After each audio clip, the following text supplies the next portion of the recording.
My issue is who told Pharaoh? Who told? In fact, that's the topic of a message.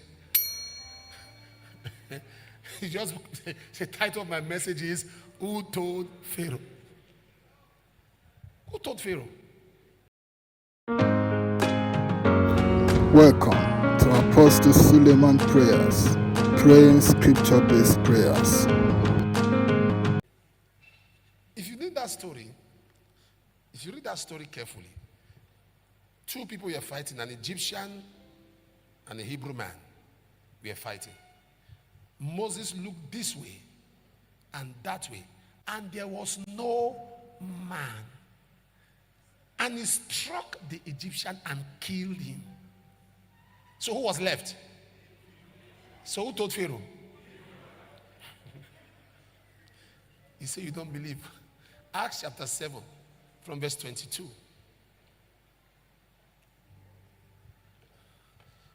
And Moses was learned in all the wisdom of the Egyptians and was mighty in what? Hold on. And did. You see, those of us those people that teach that Moses was a stammerer, that when Moses was born, Moses was somebody who couldn't speak. You are seeing a contradiction here that Moses was a man mighty in words. A man mighty in words, a man extremely eloquent. So how come Moses became a stammerer?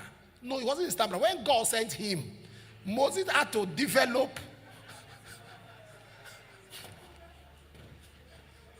When God sent him, Moses said, God said, you parrot like you?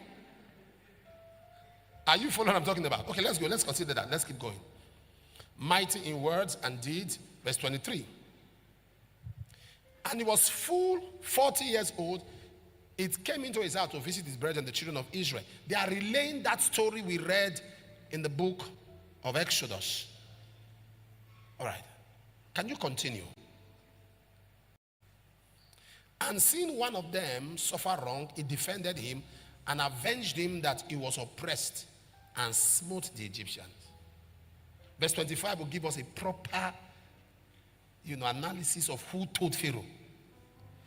For he supposed his brethren would have understood how that God by his hand would deliver them. But they understood. Who told Pharaoh? Talk to me now.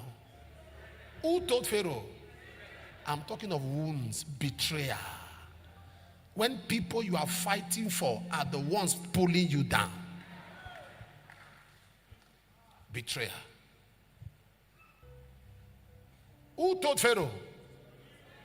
There are many of us who are suffering from wounds, betrayal, scars in your heart. You are hurt. You are pained. I want to advise you, please never betray anybody. In all you do, never betray. In all you do, never betray anybody. Because life turns. Life turns. So people are exhausted because of betrayers. They have been betrayed. They have been betrayed. And many are crying. Many are crying. And they are nursing hurts in their heart. Zechariah chapter 13 verse 6. He said, what are these wounds in your hand? He said, I've been wounded in the house of my friends. I've been wounded in the house of my friend. Betrayers. Betrayers. Betrayers. Betrayers. Paul asked a question one time in Romans 8:31. If God be for us, let us reverse it. If God be against us, if God is no, let's reverse it.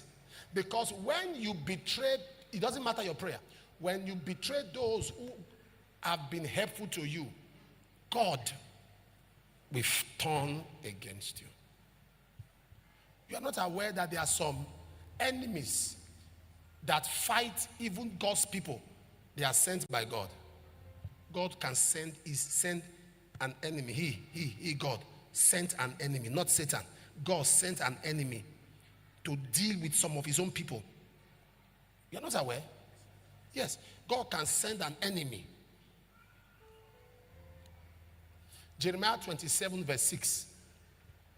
Jeremiah 27 verse 6.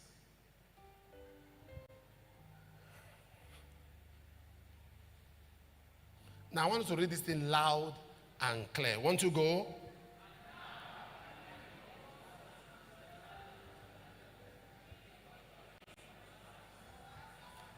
Who? Who?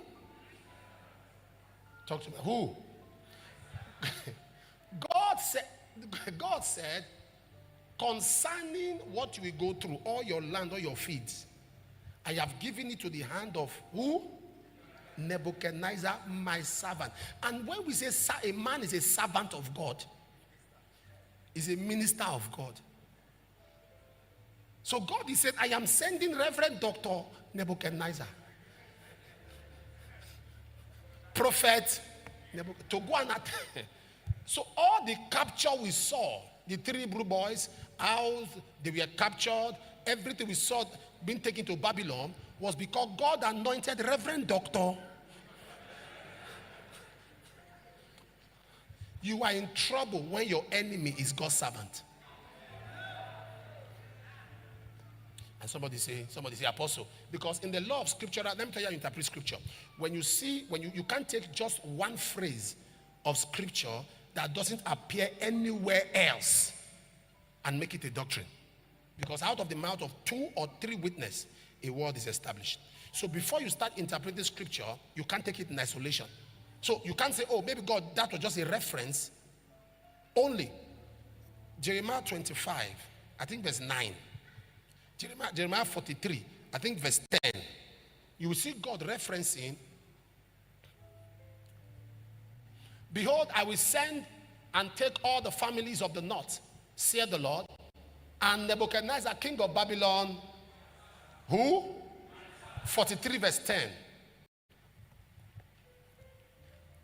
And say unto them, thus saith the Lord of hosts, the king of Israel, the God of Israel, behold, I will send and take Nebuchadnezzar, the king of Babylon. When your enemy is the servant of God, how do you pray?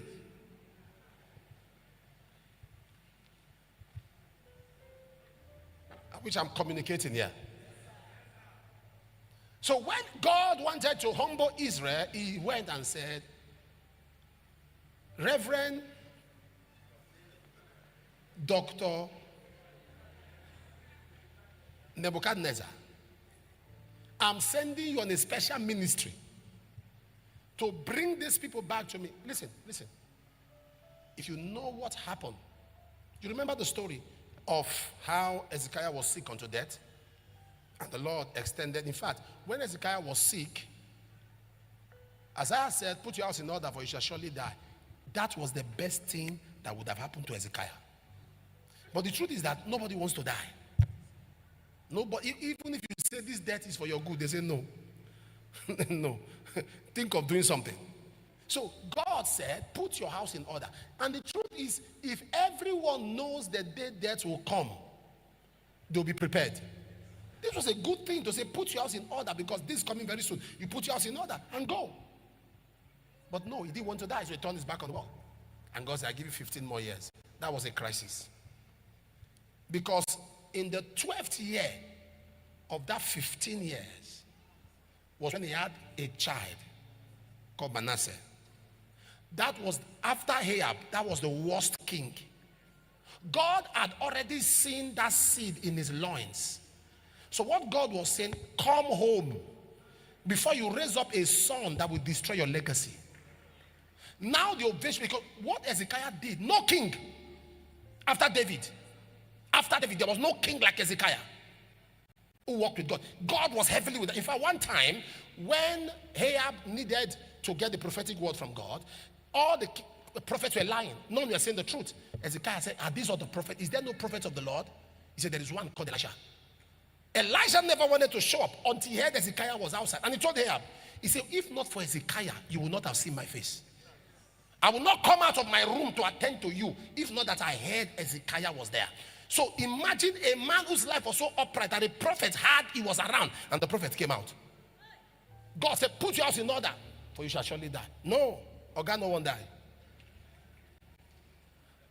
No, it was for his good. No. And they extended his years. Guess what happened? The problem of Shadrach, Meshach, and Abednego, it was Ezekiel that caused it. Yes. He stayed back. He was alive. He was happy. He recovered his health. He was excited, bubbling. And a king visited him. He never knew that king was a spy from Reverend Dr. Nebuchadnezzar. And the king came and said, what happened?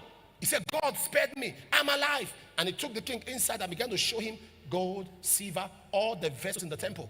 And the king left. As the king was leaving, Isaiah walked in. Isaiah said, who just left here? He told Isaiah said, what did you show him? I showed him the gold, the silver. Isaiah screamed, what have you done? Now he's going to give report back to his king, and they will come and they will clear everybody. So what did they do? They came back, invaded Israel.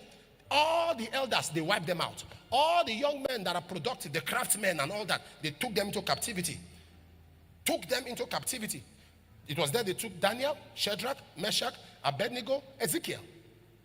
Ezekiel was part of those taken into captivity. But as we were leading them out of Israel, when Ezekiel got to Sheba, he reacted. He got to Sheba and the heavens opened and he began to see revelations. He broke himself out. So it doesn't matter how long the enemy has taken you. The day you react.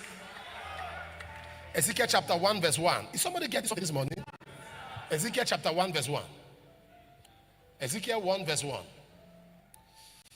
The main person on the console traveled because by this action we know. And the one there now is trying his best. Now it came to pass in 13th year, in the 4th month, in the 5th day of the month, as I was among the captives by the river of Sheba, that the heavens, and I saw visions of God. All right? So, he was among the captives because of the man of God, the servant of the Lord, the prophet of our time, Reverend Doctor. So that was what happened. There are many hurts that people have today because they have been betrayed. No energy anymore to go on. No energy to do business. No energy to continue ministry. No energy to continue friendship. No energy because they have been stabbed, betrayed, so they are exhausted. Totally exhausted.